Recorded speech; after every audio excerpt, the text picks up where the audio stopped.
안녕하세요. 작년에는 영유아부와 유치부가 함께 요괴배세 기도를 진행하며 새 학기를 시작해 보았는데요. 올해는 더 확장해서 모든 교육부서의 자녀들을 위해 또 우리 부모님들과 자녀들이 함께 기도하는 시간을 준비해 보았습니다. 오늘부터 3월 20일까지 총 7주간 저희가 매 주일마다 컨텐츠를 하나씩 업로드해 드릴 예정인데요. 자녀들과 함께 같이 컨텐츠를 보시고 말씀을 나누고 기도하며 새 학기를 또 새로운 시작을 준비하시면 좋을 것 같습니다.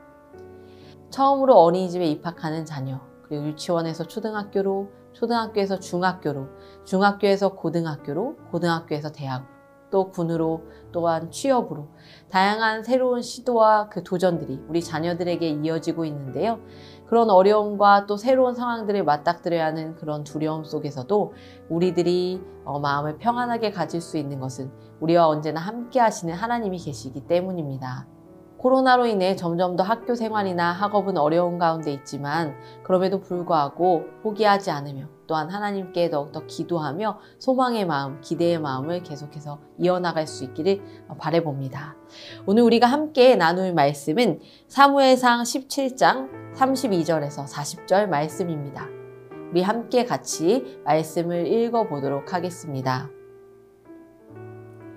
다윗이 사울에게 말하되 그로 말미암아 사람이 낙담하지 말 것이라. 주의 종이 가서 저 블레셋 사람과 싸우리이다 하니 사울이 다윗에게 이르되 내가 가서 저 블레셋 사람과 싸울 수 없으리니 너는 소년이요 그는 어려서부터 용사임이니라. 다윗이 사울에게 말하되 주의 종이 아버지의 양을 지킬 때에 사자나 곰이 와서 양떼에서 새끼를 물어가면 내가 따라가서 그것을 치고 그 입에서 새끼를 건져내었고 그것이 일어나 나를 해하고자 하면 내가 그 수염을 잡고 그것을 쳐 죽였나이다.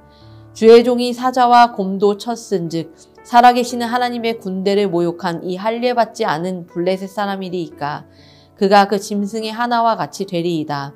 또 다윗이 이르되 여호와께서 나를 사자의 발톱과 곰의 발톱에서 건져내셨은즉 나를 이 블레셋 사람의 손에서도 건져내시리이다. 사울이 다윗에게 이르되 가라 여호와께서 너와 함께 계시기를 원하노라. 이에 사울이 자기 군복을 다윗에게 입히고 노투구를 그의 머리에 씌우고 또 그에게 갑옷을 입히매 다윗이 칼을 군복 위에 차고는 익숙하지 못하므로 시험적으로 걸어보다가 사울에게 말하되 익숙하지 못하니 이것을 입고 가지 못하겠나이다 하고 곧 벗고 손에 막대기를 가지고 시내에서 매끄러운 돌 5을 골라서 자기 목자의 제구 곧 주머니에 넣고 손에 물매를 가지고 블레셋 사람에게로 나아가니라. 오늘 말씀에는 우리가 모두 잘 알고 있는 다윗에 대한 이야기가 나옵니다. 그가 골리앗에게 맞서기 위해서 나아가는 그러한 장면인데요. 다윗은 아버지의 심부름으로 형들을 만나기 위해 전쟁터로 짐을 싸들고 갑니다. 그리고 그곳에서 이스라엘을 욕되게 하는 어떤 한 사람의 목소리를 듣게 되는데요. 바로 골리앗의 목소리입니다.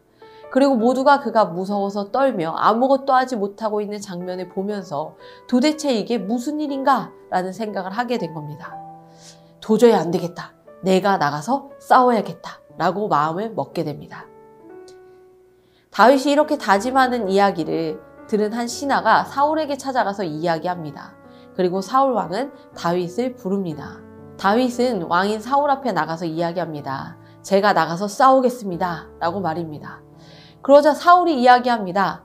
너는 소년이지만 그는 어려서부터 용사였다. 싸운다는 것은 쉽지 않은 일이다. 불가능하다. 라고 이야기한 것입니다.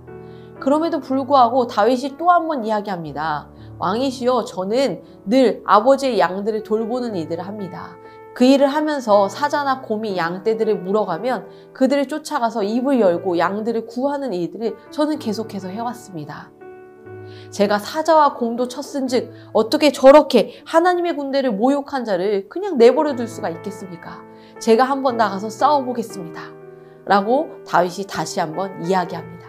그러면서 덧붙여서 이렇게 말합니다. 여호와께서 나를 사자와 곰에게서도 건지셨은즉 저를 계속해서 지켜주실 겁니다. 저를 또한 건져주실 겁니다. 라고 이야기합니다. 그렇게 당당하고 담대하게 말하는 다윗 앞에 사울은 이렇게 이야기합니다. 그래, 그러면 한번 가보거라. 라고 이야기하면서 투구를 씌워주고 또 자신의 갑옷을 또 입혀주고 칼을 쥐어줍니다. 그렇게 옷을 착용하고 몇 발자국 걸어보던 이 다윗은 너무나도 불편한 것을 느낍니다. 왜냐하면 익숙하지 않은 것이기 때문입니다. 그래서 다시 왕에게 이야기합니다. 왕이시여, 익숙하지가 않아 불편합니다. 제가 그냥 편안하게 제 익숙한 것으로 나아가겠습니다. 라고 말입니다. 그리고 그것을 다시 다 벗어놓고는 늘 하던 대로 막대기 하나와 또 돌멩이를 주워서 주머니에 넣고 물매를 가지고 또 골리앗 앞에 나아가겠다고 나서게 됩니다. 오늘의 본문은 여기까지입니다. 우리가 늘 다윗과 골리앗에 대한 이야기를 듣는다고 하면 우리가 너무나도 잘 아는 그 장면 머릿속에 떠오르시지 않으세요?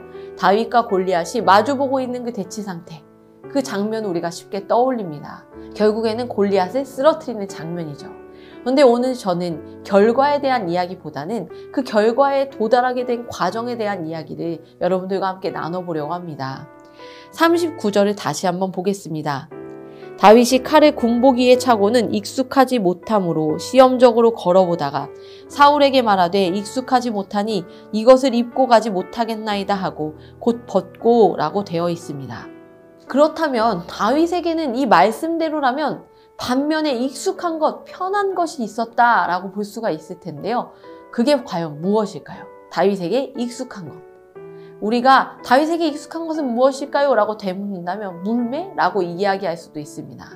그러나 그것들은 도구일 뿐 다윗이 익숙한 것은 하나님이었습니다. 언제나 하나님을 찬양함이 또 언제나 하나님의 말씀을 사모함이 익숙했던 사람이 바로 다윗입니다.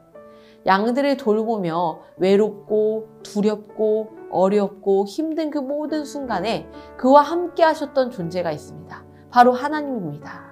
홀로 그 양들을 돌보면서 언제 맹수들이 달려들지 모르는 그 상황 속에서도 그가 온전히 그곳을 지키고 또 그 가운데서 찬양할 수 있었던 것은 하나님이 나와 함께 하심을 알고 느꼈고 또 그렇게 믿었기 때문입니다. 하나님을 신뢰하며 살아갔던 다윗은 언제나 하나님이 함께함이 익숙한 사람이었습니다. 그래서 그는 그 골리앗 앞에 나아갈 때에도 칼과 창과 단창으로 나오는 골리앗 앞에서 자신에게 가장 익숙한 힘, 가장 익숙한 능력, 바로 하나님 아버지의 힘을 입고 여호와의 이름으로 담대히 나아가 맞서 싸웁니다. 저는 이 본문을 볼 때마다 항상 거룩한 상상력을 하게 되는데요. 만약 물매가 아니라 만약에 입으로 다윗이 바람을 불었다고 해도 골리앗이 쓰러지지 않았을까라는 생각을 해본 적이 있습니다. 왜냐하면 사실 다윗의 손에 들려있는 것이 의미가 있다기보다 결국에는 그와 함께 하시는 하나님의 의미가 있기 때문에 다윗이 그냥 아무것도 손에 쥐지 않고 바람만 후 불어도 골리앗이 쓰러졌을 수도 있겠다라는 생각을 해보게 되는 것이죠. 하나님이 익숙한 사람, 하나님이 함께하는 것이 힘이라는 사실을 아는 사람, 그렇게 우리의 자녀들이 자라게 된다면 이 세상 가운데 수많은 골리앗들을 우리가 마주하게 된다고 할지라도 세상의 무기와 방법이 아닌 오직 하나님의 말씀, 하나님의 능력, 하나님의 함께 하심으로 우리들의 자녀들이 승리하게 될 줄을 믿습니다. 이제 새 학기가 시작됩니다. 새로운 상황, 새로운 환경, 또 여전히 함께하고 있는 코로나 상황 속에서도 우리들의 자녀들은 어느 것 하나 쉽지 않지만 그럼에도 불구하고 다시 한 발 나아가야 하는 시기입니다. 이때 우리의 자녀에게 하나님이 익숙한 사람이 될 수 있도록 이끌어주세요.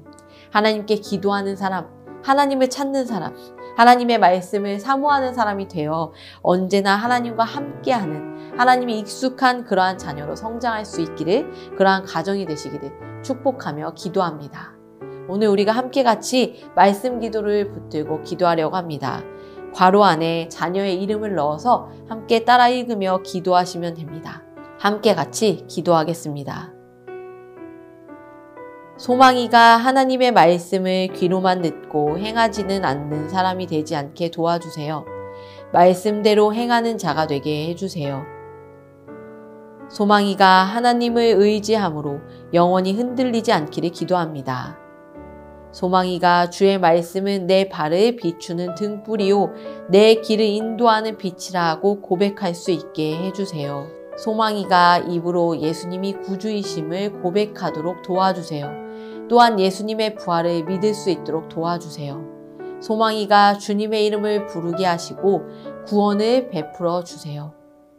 예수님의 이름으로 기도합니다. 아멘.